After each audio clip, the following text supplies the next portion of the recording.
ജീവമൊഴി കാൽവരിനാഥന്റെ സ്നേഹമൊഴി തിരുനിരത്താൽ ജീവനേകും യേശുനാഥന്റെ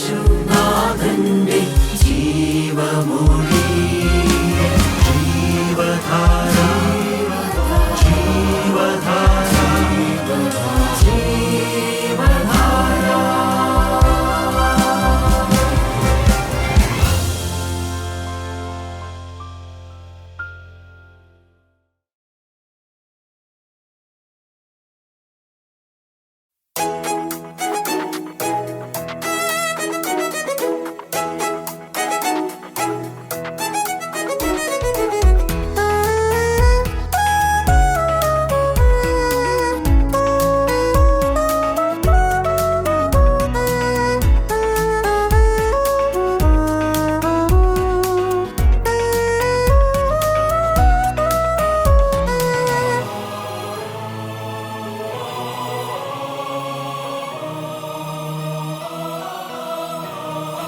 എത്ര ഭാഗ്യമേ ഞാൻ യേശുവിന്റെ സ്വന്തം.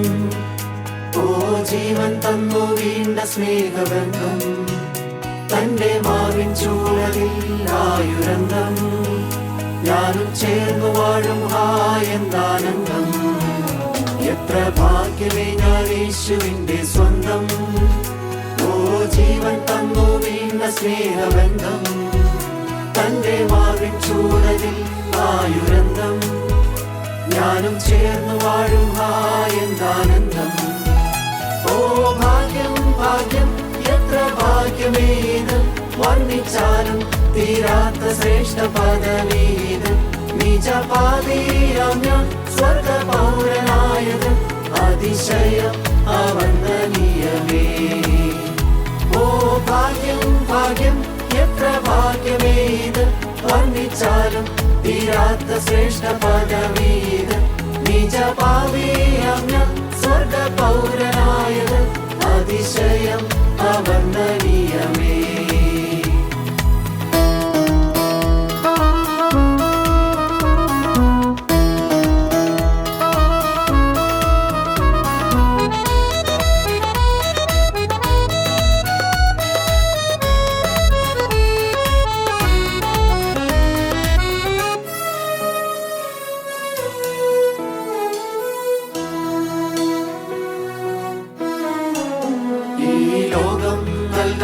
സമാധാനം ഓ ക്രിസ്തുവിങ്കൽ ഞാൻ കണ്ടു ഭാഗ്യം.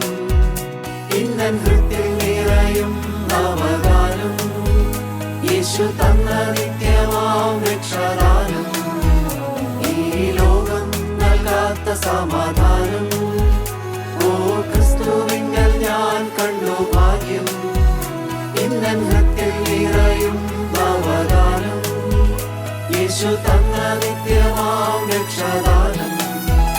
ഓ ഭാഗ്യം ഭാഗ്യം എത്ര ഭാഗ്യമേത്, വർണ്ണിച്ചാലും തീരാത്ത ശ്രേഷ്ഠ പദവീത്. നിജപാതീയാം ഞാൻ സ്വർഗ പൗരനായത്, അതിശയം അവന്ദനീയമേ. ഓ ഭാഗ്യം ഭാഗ്യം എത്ര ഭാഗ്യമേത്, വർണ്ണിച്ചാലും തീരാത്ത ശ്രേഷ്ഠ പദവീത്.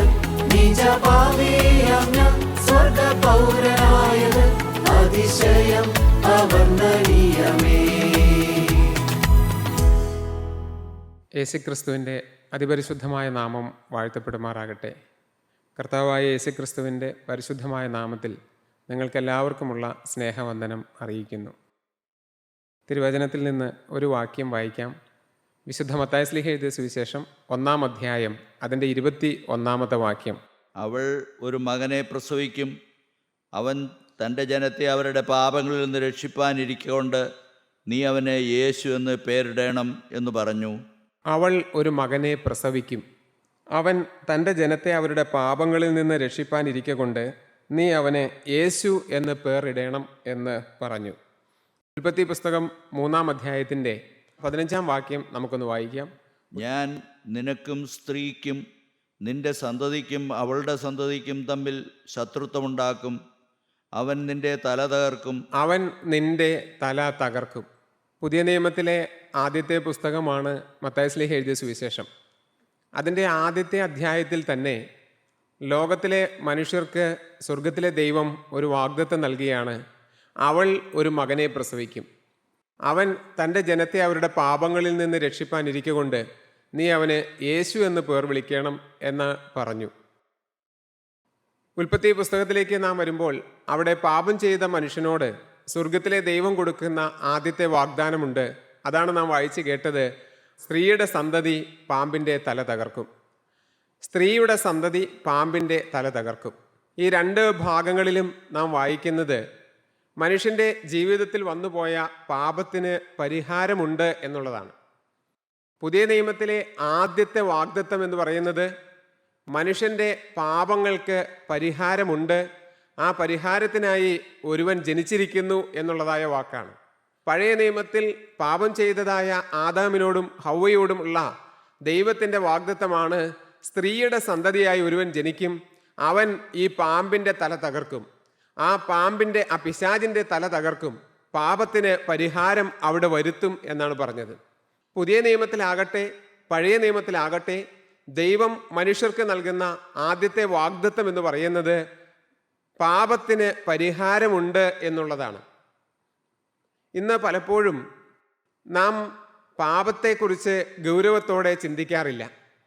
ദൈവത്തിൻ്റെ വചനം കേൾക്കുന്നു, ഒരു മാനസാന്തരത്തിൻ്റെ അനുഭവത്തിലേക്ക് വരുന്നു, യേശുക്രിസ്തുവിനെ ജീവിതം സമർപ്പിക്കുന്നു.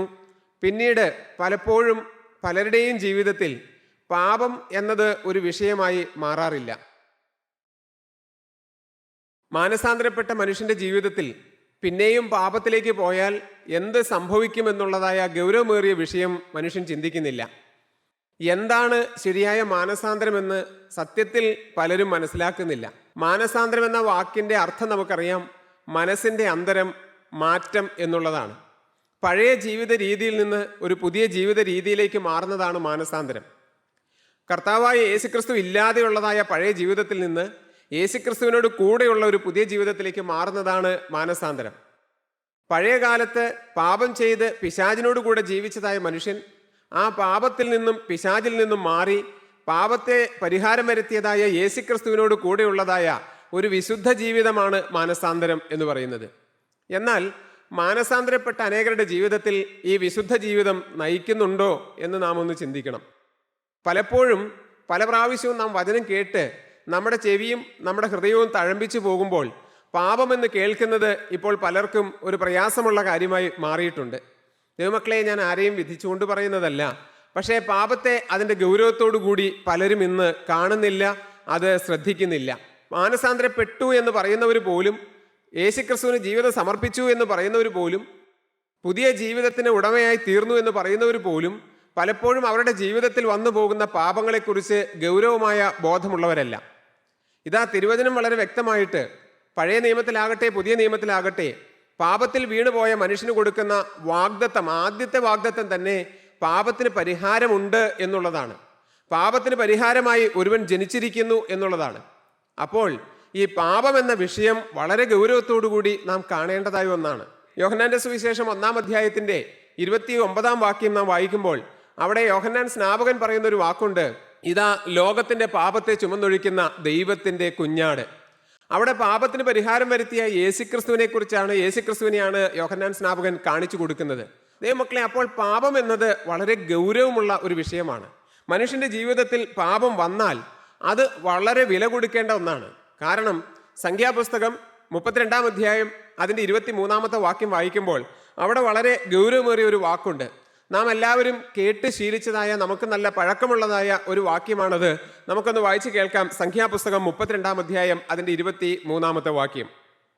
എന്നാൽ നിങ്ങളെ അങ്ങനെ ചെയ്യുകയില്ല എങ്കിൽ നിങ്ങൾ യഹോവയോട് പാപം ചെയ്തിരിക്കുന്നു. നിങ്ങൾ യഹോവയോട് പാപം ചെയ്തിരിക്കുന്നു. നിങ്ങളുടെ പാപഫലം നിങ്ങൾ അനുഭവിക്കും. നിങ്ങളുടെ പാപഫലം നിങ്ങൾ അനുഭവിക്കും. മലയാളത്തിൽ നിങ്ങളുടെ പാപഫലം നിങ്ങൾ അനുഭവിക്കുമെന്നാണെങ്കിൽ അതിൻ്റെ ഇംഗ്ലീഷ് ട്രാൻസ്ലേഷൻ നാം വായിക്കുന്ന ഇപ്രകാരമാണ്, be sure your sin will find you out. തീർച്ചയായും നമ്മുടെ പാപം നമ്മെ കണ്ടെത്തുന്ന ഒരു ദിവസമുണ്ട്. ഇന്ന് നാം ഗൗരവം കൊടുക്കാതെ ജീവിച്ചാൽ, ഇന്ന് നമ്മുടെ ജീവിതത്തിൽ വരുന്നതായ പാപങ്ങൾക്ക് ഗൗരവത്തോടുകൂടി നാം കാണാതെ നമ്മുടെ ജീവിതത്തിൽ നിന്ന് പാപം മാറണമെന്നുള്ളതായ ആ ഒരൊറ്റ ചിന്തയോടുകൂടി നാം ജീവിച്ചില്ല എങ്കിൽ ഇതിൻ്റെ ഫലം ഒരു നാൾ നമ്മൾ അനുഭവിക്കേണ്ടി വരും. പാപത്തിൻ്റെ പരിണത ഫലം നമ്മുടെ ജീവിതത്തിൽ നമ്മൾ അനുഭവിക്കേണ്ടി വരുമെന്നാണ് ദൈവത്തിൻ്റെ വചനം പറയുന്നത്. Be sure your sin will find you out. ഒരു ദിവസം ഈ പാപം നമ്മളെ കണ്ടെത്തും. ഇന്ന് നമ്മൾ ഗൗരവത്തോടെ കാണാത്ത നമ്മുടെ ജീവിതത്തിലെ പാപം ഒരു ദിവസം നമ്മളെ കണ്ടുപിടിക്കും, ഒരു ദിവസം നമ്മളെ കണ്ടെത്തും. അന്ന് നമുക്ക് അതിൽ നിന്ന് മോചനമില്ല. അതുകൊണ്ട് ഇപ്പോൾ നമുക്ക് സുബോധമുള്ള ഈ സമയത്ത്, ചിന്തിക്കാൻ കഴിവുള്ളതായ ഈ സമയത്ത്, വചനം കേൾക്കുമ്പോൾ ഗ്രഹിക്കാൻ കഴിവുള്ളതായ ഈ സമയത്ത്, നമ്മുടെ ബുദ്ധി കൂർമ്മതയും നമ്മുടെ കഴിവുകളും നല്ല ആരോഗ്യത്തോടെ ഇരിക്കുന്നതായ ഈ സമയത്ത് നാം നമ്മുടെ പാപത്തെ കണ്ടുപിടിച്ച് യേശുക്രിസ്തുവിൻ്റെ സന്നിധിയിൽ ഏറ്റുപറഞ്ഞ് കർത്താവായ യേശുക്രിസ്തുവിൻ്റെ രക്തത്താലുള്ള കഴുകൽ പ്രാപിച്ചില്ല എങ്കിൽ ദൈവമക്കളെ, അത് അവസാന നാളിൽ വളരെ ഗൗരവത്തോടെ നമ്മളെ സന്ദർശിക്കും. പാപം ചെയ്യാത്ത മനുഷ്യനില്ല, അതും ദൈവത്തിൻ്റെ വചനം പറയുന്നുണ്ട്. ഞാൻ അതിലേക്ക് കടക്കുന്നില്ല. എന്നാൽ ദൈവമക്കളെ, എന്താണ് ഈ പാപം മനുഷ്യൻ്റെ ജീവിതത്തിൽ വന്നാൽ അതിൻ്റെ പരിണത ഫലം? ഈ പാപം ഇത്ര ഭീകരമാണ്, ഭയാനകമാണ്, അത് ജീവിതത്തിൽ വരരുത് എന്ന് വളരെ കർശനമായി ദൈവത്തിൻ്റെ വചനം നമ്മെ ഓർമ്മപ്പെടുത്തുന്നു. അതിൻ്റെ കാരണം എന്താണ്? കാരണം പാപം മനുഷ്യ ജീവിതത്തിൽ വന്നാൽ അതിൻ്റെ ധാരാളം പരിണതമായ ഫലങ്ങൾ നമ്മൾ അനുഭവിക്കേണ്ടി വരും. അതിൽ ചിലത് നമുക്കൊന്ന് ചിന്തിച്ചു നോക്കാം. ഒന്നാമത്തെ കാര്യം, യെശയ്യാ പ്രവാചകന്റെ പുസ്തകം 59 അധ്യായം 2 വാക്യം. യെശയ്യാ 59 അധ്യായം 2 വാക്യം വായിക്കുമ്പോൾ പാപം മനുഷ്യന്റെ ജീവിതത്തിൽ വന്നാൽ സംഭവിക്കുന്നതായ അതിൻ്റെ ഒരു പരിണത ഫലം അവിടെ പറഞ്ഞിട്ടുണ്ട്. നമുക്കൊന്ന് വായിച്ചു കേൾക്കാം. യെശയ്യാ 59:2. നിങ്ങളുടെ അകൃത്യങ്ങളത്രേ നിങ്ങളെയും നിങ്ങളുടെ ദൈവത്തെയും തമ്മിൽ ഭിന്നിപ്പിച്ചിരിക്കുന്നത്. നിങ്ങളുടെ അകൃത്യങ്ങൾ അത്രേ നിങ്ങളെയും നിങ്ങളുടെ ദൈവത്തെയും തമ്മിൽ ഭിന്നിപ്പിച്ചിരിക്കുന്നത്. നിങ്ങളുടെ പാപങ്ങളത്രേ അവൻ കേൾക്കാതെ വണ്ണം അവൻ്റെ മുഖത്തെ നിങ്ങൾക്ക് മറയ്ക്കുമാറാക്കിയത്. നിങ്ങളുടെ പാപങ്ങൾ അത്രേ അവൻ കേൾപ്പാതെ വണ്ണം അവൻ്റെ മുഖത്തെ നിങ്ങൾക്ക് മറയ്ക്കുമാറാക്കിയത്. ദൈവമക്കളെ, പാപത്തിൻ്റെ ഒന്നാമത്തെ ഫലം, പാപത്തിൻ്റെ ആദ്യത്തെ പരിണത ഫലം, മനുഷ്യനും ദൈവവും തമ്മിലുള്ളതായ ബന്ധം നഷ്ടപ്പെടുകയാണ്. നാം ഗൗരവത്തോടെ ചിന്തിക്കാറുണ്ടോ? പലപ്പോഴും പലരും പറയാറുണ്ട്, എൻ്റെ പ്രാർത്ഥന ദൈവം കേൾക്കുന്നു, എന്നോട് കൂടെ ദൈവമുണ്ട്, ഞാൻ ആവശ്യപ്പെടുന്നതൊക്കെയും കർത്താവ് എനിക്ക് തരുന്നു, ദൈവമല്ലേ എന്നെ ഇത്രയും നടത്തിയത്, ദൈവമല്ലേ എനിക്ക് ഈ അനുഗ്രഹങ്ങളൊക്കെയും നൽകിയത്. ഇങ്ങനെ പല ക്ലെയിംസും, പലതരത്തിലുള്ളതായ ക്ലെയിംസും നമുക്ക് പറയാനുണ്ട്. പക്ഷെ നമ്മളൊന്ന് ചിന്തിച്ച് നോക്കണം, ഇതെല്ലാം പറയുമ്പോൾ നമ്മുടെ ജീവിതത്തിൽ പാപമുണ്ടോ? പാപമുണ്ട് എങ്കിൽ, അകൃത്യമുണ്ട് എങ്കിൽ, തെറ്റ് ചെയ്യുന്നവരാണ് എങ്കിൽ, തെറ്റ് പറയുന്നവരാണ് എങ്കിൽ, തെറ്റ് ജീവിതത്തിൽ വെച്ചുകൊണ്ടിരിക്കുന്നവരാണ് എങ്കിൽ ഒരു കാര്യം ഉറപ്പാണ്, ദൈവത്തിൻ്റെ വചനം പറയുന്നു, ദൈവവും മനുഷ്യനും തമ്മിലുള്ള ബന്ധം നഷ്ടപ്പെടുകയാണ്. നമ്മൾ പറയുന്നത് ഒന്ന്, പക്ഷെ നമ്മുടെ ഉള്ളിലുള്ള അവസ്ഥ മറ്റൊന്നാണത്. ഞാൻ ദൈവത്തോട് കൂടെയാണെന്ന് പറയുമ്പോഴും ജീവിതത്തിൽ പാപമുണ്ട് എങ്കിൽ ദൈവം കൂടെ ഇല്ല എന്നാണ് ദൈവത്തിൻ്റെ വചനം പറയുന്നത്. നിങ്ങളുടെ അകൃത്യങ്ങൾ, നിങ്ങളുടെ പാപങ്ങൾ ദൈവത്തെയും മനുഷ്യനെയും തമ്മിൽ അകറ്റുന്നു. അവൻ്റെ മുഖത്തെ നമുക്ക് കാണാൻ കഴിയാതെ വണ്ണം അവൻ മറച്ചു കളയുന്നു. ദൈവമക്കളെ, അത്ര ഗൗരവമുള്ളതല്ലേ ഇത്? ആദ്യമായി സ്വർഗത്തിലെ ദൈവം മനുഷ്യനെ സൃഷ്ടിച്ചു, ആദമിനെയും ഹൗവയെയും സൃഷ്ടിച്ചു, ഏദൻ തോട്ടത്തിലാക്കി. നമുക്കറിയാം, ഉൽപ്പത്തി പുസ്തകം 3 അധ്യായത്തിൻ്റെ 23 വാക്യം വായിക്കുമ്പോൾ അവിടെ വളരെ ഭയാനകമായ ഒരു കാര്യം നമ്മൾ കാണുന്നുണ്ട്. ഉൽപ്പത്തി പുസ്തകം 3 അധ്യായം 23, 24 വാക്യങ്ങൾ വായിക്കുമ്പോൾ നാം അവിടെ ഗൗരവത്തോടെ കാണേണ്ട ഒരു കാര്യമുണ്ട്. ദൈവം വളരെ ആശയോടുകൂടി സൃഷ്ടിച്ചതായ, സ്വന്തം കൈകൊണ്ട് മെനഞ്ഞ് നിർമ്മിച്ച് സ്വന്തം ശ്വാസമൂതി ജീവൻ പ്രാപിച്ചതായ മനുഷ്യനാണ് ആദം. അവനിൽ നിന്ന് ഉൽപ്പാദിപ്പിച്ചതാണ്, അവനിൽ നിന്ന് എടുത്തതാണ് ഹൗവ.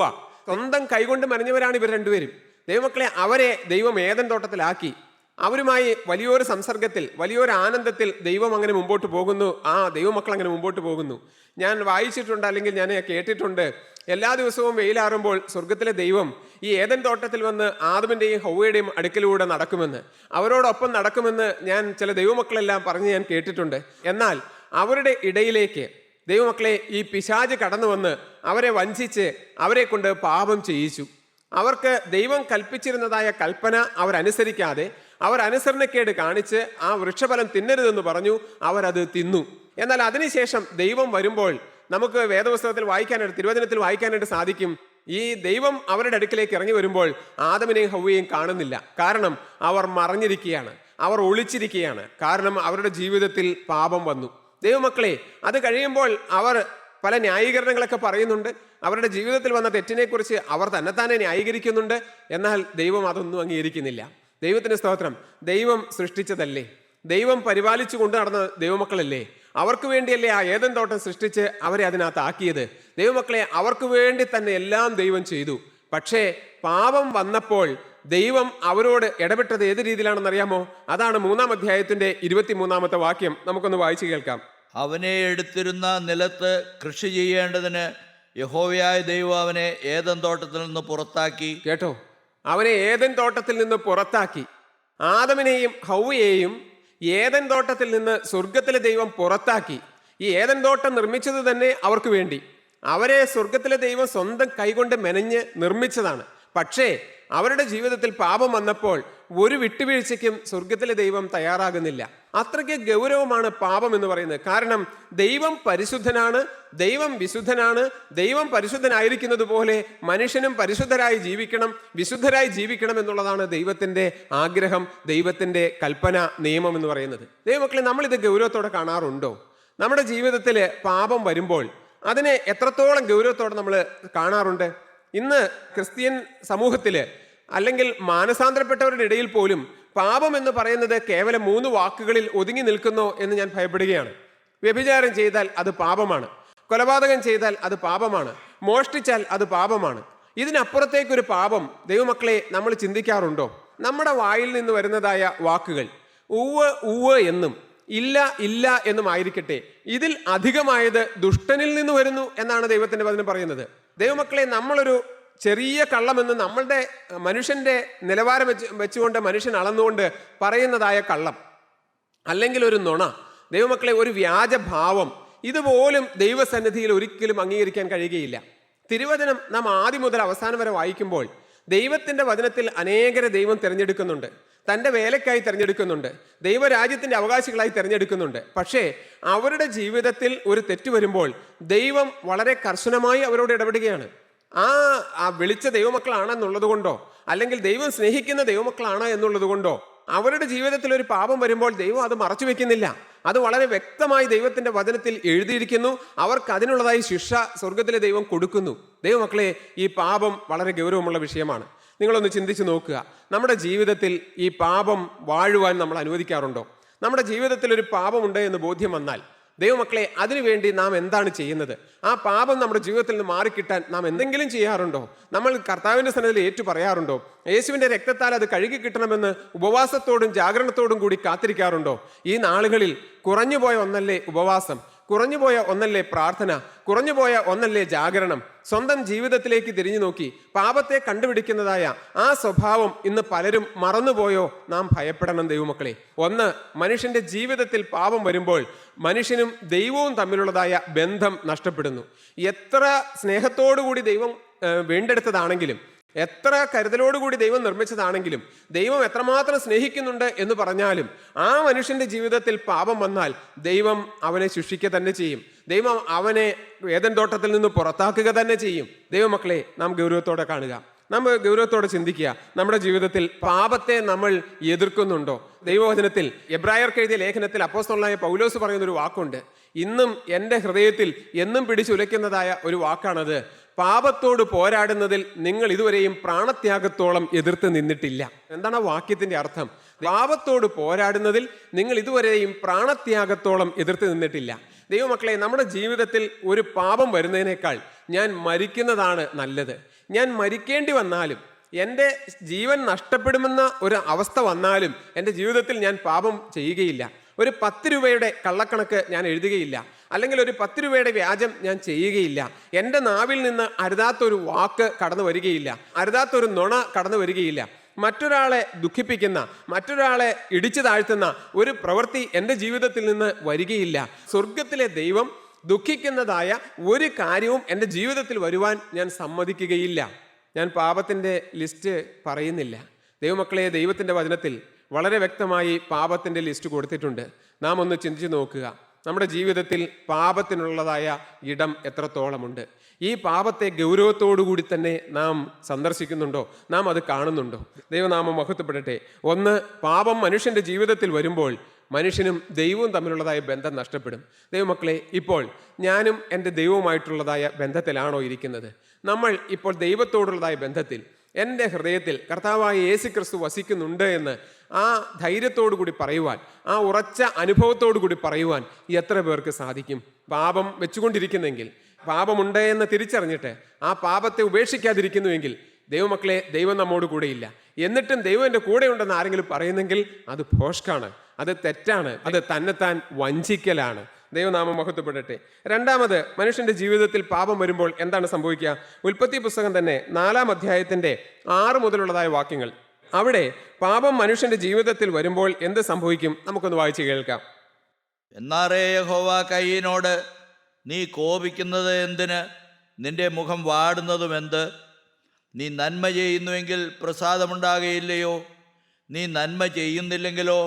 പാപം വാതിൽക്കൽ കിടക്കുന്നു, അതിൻ്റെ ആഗ്രഹം നിങ്കലേക്കാകുന്നു, നീയോ അതിനെ കീഴടക്കണം എന്ന് കൽപ്പിച്ചു.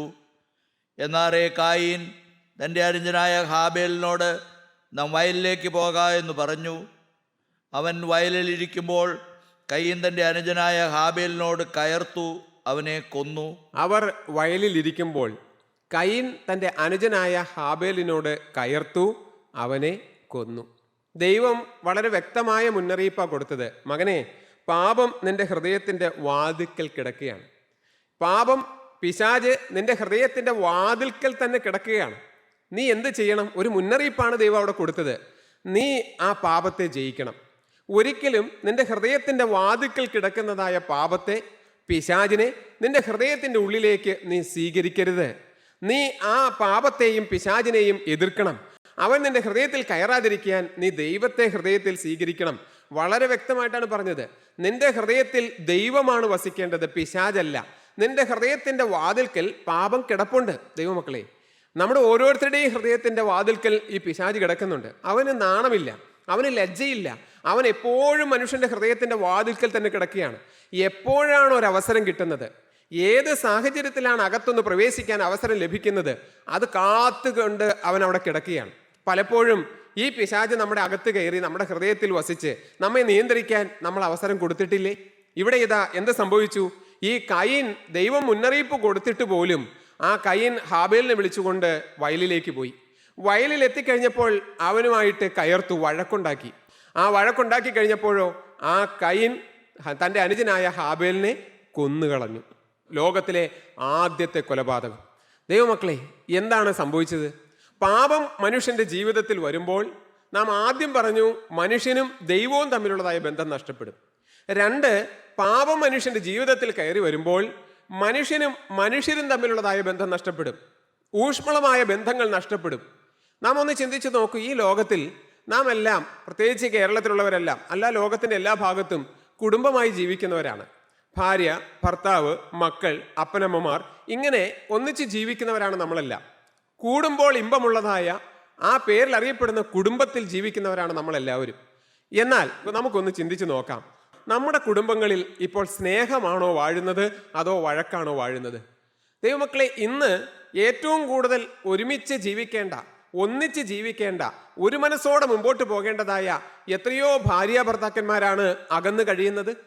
അഭിപ്രായ വ്യത്യാസങ്ങളുടെ പേരിൽ, പല തരത്തിലുള്ളതായ കാരണങ്ങൾ പറഞ്ഞുകൊണ്ട് ഭാര്യയും ഭർത്താവും വിഘടിച്ച് ജീവിക്കുന്നു. 2 പേരും 2 ഭവനങ്ങളിൽ താമസിക്കുന്നു, അല്ലെങ്കിൽ 2 ഫ്ലാറ്റുകളിൽ താമസിക്കുന്നു. ദൈവമക്കളെ, ഒന്ന് ആലോചിച്ചു നോക്കൂ.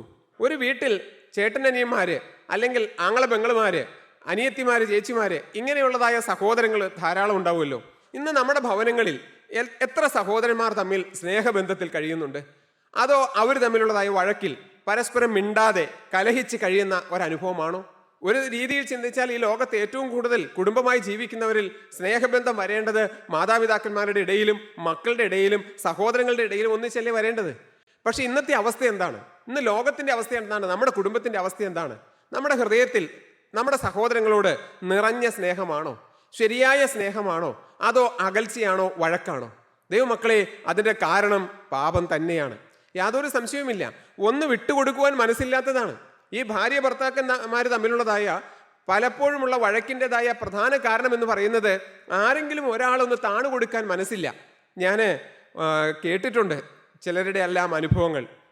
കേവലം അത്താഴത്തിന് ഒന്നിച്ചിരുന്ന് ആ ഡൈനിങ് ടേബിളിൽ ഭക്ഷണം കഴിച്ചുകൊണ്ടിരുന്ന കുടുംബം, ഭാര്യയും ഭർത്താവും മക്കളും ഒന്നിച്ച് ഭക്ഷണം കഴിച്ചുകൊണ്ടിരുന്നു. ഏതോ ഒരു കറിക്ക് അല്പം ഉപ്പ് കൂടിപ്പോയതിൻ്റെ പേരിൽ ഉടലെടുത്തതായ ആ തർക്കം എന്ത് സംഭവിച്ചു? ഭാര്യ ഭർത്താക്കന്മാർ തമ്മിൽ വേർപിരിയുന്നത് വരെ എത്തിച്ചേർന്നു. ഒന്ന് ക്ഷമിച്ചാൽ മതിയായിരുന്നു, ഒന്ന് പറഞ്ഞ് അതൊന്ന് മനസ്സിലാക്കിയാൽ മതിയായിരുന്നു.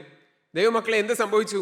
കേവലം ഒരു അല്പം ഉപ്പ് കൂടിപ്പോയതിൻ്റെ പേരിൽ ഭാര്യ ഭർത്താക്കന്മാർ തമ്മിൽ വിഘടിച്ച് അവർ പരസ്പരം അകന്ന് 2 ഭവനങ്ങളിൽ താമസിക്കുന്ന അവസ്ഥയിലേക്ക് വരെ എത്തിച്ചേർന്നു. നമ്മളൊന്ന് ചിന്തിച്ചു നോക്കൂ. ഇത് മനുഷ്യൻ്റെ പാപസ്വഭാവം കൊണ്ടല്ലേ അത് സംഭവിച്ചത്? ഒന്ന് വിട്ടുകൊടുക്കാനുള്ള മനസ്സില്ലാത്തത് കൊണ്ട്, ഒന്ന് എളിമപ്പെടാനുള്ള മനസ്സില്ലാത്തത് കൊണ്ട് സംഭവിച്ചതായ കാര്യമല്ലേ? ദൈവമക്കളെ, ഇന്ന് നമ്മുടെ കുടുംബങ്ങളിൽ സഹോദരങ്ങൾ തമ്മിൽ സ്നേഹമില്ലാതാകുന്നെങ്കിൽ, നമ്മുടെ ഇടയിൽ മനുഷ്യരുടെ ഇടയിൽ വഴക്കുണ്ടാകുന്നെങ്കിൽ, ആ വഴക്കിൻ്റെ പ്രധാനപ്പെട്ട കാരണം പാപമാണ്. പാപമില്ലെങ്കിൽ അവിടെ വഴക്കില്ല, പാപമില്ലെങ്കിൽ അവിടെ സ്നേഹം മാത്രമാണ്. അവിടെ യേശുക്രിസ്തുവാണ് ആ ഹൃദയത്തിൽ, 2 പേരുടെയും ഹൃദയത്തിൽ വസിക്കുന്നതെങ്കിൽ അവിടെ സമാധാനമാണ്, അവിടെ സന്തോഷമാണ്, അവിടെ ഐശ്വര്യമാണ്. ദൈവത്തിന് നന്ദിയോടെ സ്തോത്രം. ദൈവമക്കളെ, നമ്മുടെ ഹൃദയത്തിൽ നമുക്കിത് അനുഭവിക്കാം. ഇത് സാധ്യമാണ്. കാരണം അതിനു വേണ്ടിയിട്ടാണ് യേശുക്രിസ്തു കടന്നു വന്നത്. അവൻ തൻ്റെ ജനത്തെ അവരുടെ പാപങ്ങളിൽ നിന്ന് രക്ഷിപ്പാനിരിക്കൊണ്ട് അവന് യേശു എന്ന് പേർ വിളിക്കണം. ദൈവമക്കളെ, യേശു ലോകത്തിലേക്ക് വന്നത് ഈ പാപത്തിന് പരിഹാരമായിട്ടാണ്. ദൈവനാമം മഹത്വപ്പെടട്ടെ. ഒന്ന്, പാപം മനുഷ്യൻ്റെ ജീവിതത്തിലേക്ക് വരുമ്പോൾ മനുഷ്യനും ദൈവവും തമ്മിലുള്ളതായ ബന്ധം നഷ്ടപ്പെടും. 2, പാപം മനുഷ്യൻ്റെ ജീവിതത്തിൽ വരുമ്പോൾ മനുഷ്യരും തമ്മിലുള്ളതായ ബന്ധം നഷ്ടപ്പെടും.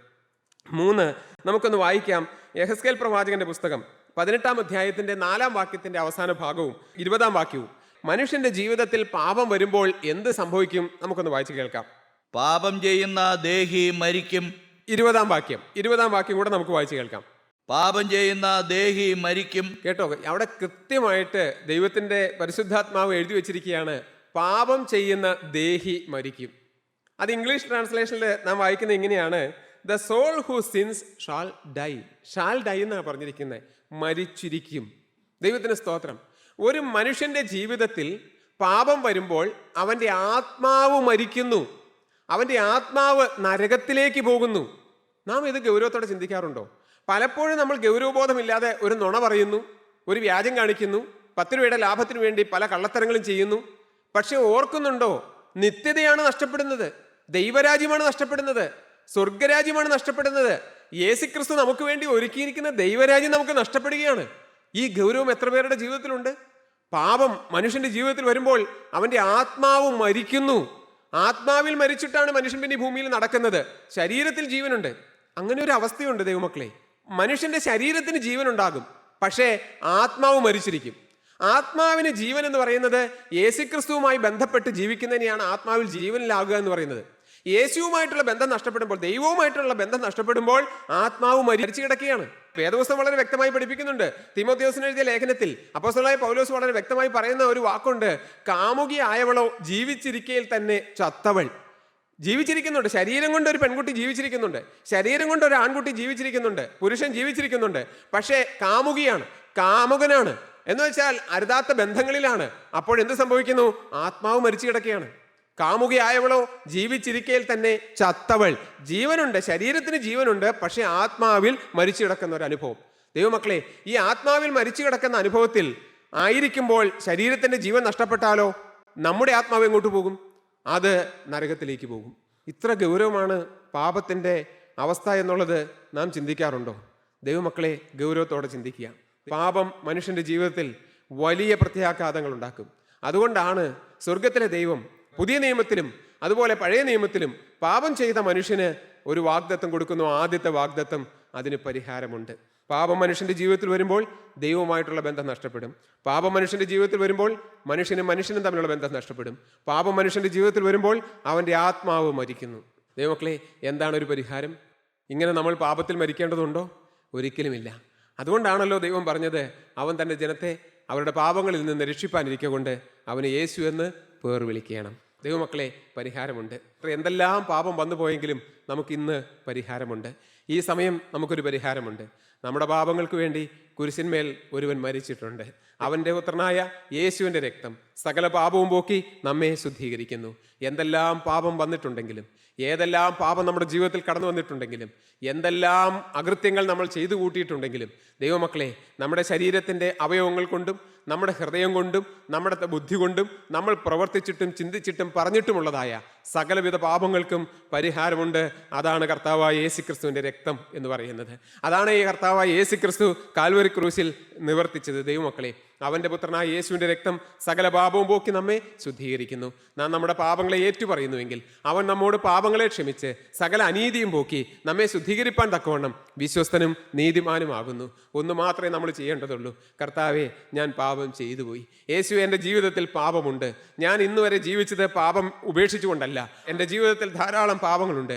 നമ്മുടെ ജീവിതത്തിൽ പാപമുണ്ട് എന്ന് നമ്മൾ സമ്മതിച്ച് യേശുക്രിസ്തുവിൻ്റെ കരങ്ങളിലേക്ക് നമ്മുടെ ജീവിതം വെച്ചു കൊടുത്താൽ, ദൈവമക്കളെ, അവൻ്റെ പുത്രനായ യേശുവിൻ്റെ രക്തം നമ്മുടെ പാപങ്ങളെ കഴുകും. ആ യേശുവിൻ്റെ രക്തത്തിന് കഴുകാൻ കഴിയാത്ത ഒരു പാപവും മനുഷ്യൻ്റെ ജീവിതത്തിലില്ല. അതുകൊണ്ട് ഇന്ന് നമ്മുടെ പാപങ്ങളെ നാം ഏറ്റുപറയുന്നെങ്കിൽ, ഇന്ന് നമ്മൾ യേശുക്രിസ്തുവിന് നമ്മുടെ ജീവിതം സമർപ്പിക്കുന്നെങ്കിൽ, യേശു നമ്മുടെ പാപങ്ങളെ കഴുകും. നമുക്ക് സ്വർഗ്ഗരാജ്യത്തിൻ്റെ ഉടയവരായി ഭൂമിയിൽ ജീവിക്കാം. അതിന് സ്വർഗത്തിലെ ദൈവം നമുക്ക് ഓരോരുത്തർക്കും ഇട തരട്ടെ. നമ്മുടെ ജീവിതം യേശുക്രിസ്തുവിൻ്റെ കരങ്ങളിലേക്ക് നമുക്ക് ഒരു നിമിഷം സമർപ്പിക്കാം. കാരുണ്യവാനായ ദൈവമേ, മനസ്സലിവുള്ള ഞങ്ങളുടെ വാഴ്ത്തപ്പെട്ട സ്വർഗത്തിലെ അപ്പ, അടിയങ്ങളുടെ ജീവിതം, പാപമംഗലമായ ജീവിതം അവിടുത്തെ കരങ്ങളിലേക്ക് അടിയങ്ങൾ സമർപ്പിക്കുന്നു. യേശുവേ, ഇന്നു മുതൽ ഞങ്ങൾ നിന്റെ വക. യേശുവേ, ഇന്നു മുതൽ ഞാൻ നിന്റെ വക. എൻ്റെ പാപങ്ങൾക്ക് വേണ്ടി മരിച്ച് ഉയർത്തെഴുന്നേറ്റ് ജീവിക്കുന്ന യേശുവേ, ഇന്നു മുതൽ ഞാൻ നിന്റെ വക. സ്നേഹനിധിയെ, കാരുണ്യവാനെ, പ്രാർത്ഥിച്ച ഏവരുടെയും പ്രാർത്ഥന കേൾക്കണമേ. എല്ലാം ഞങ്ങൾക്കായി ജീവൻ വെച്ച യേശുക്രിസ്തുവിൻ്റെ പരിശുദ്ധമായ നാമത്തിൽ തന്നെ, ആമീൻ.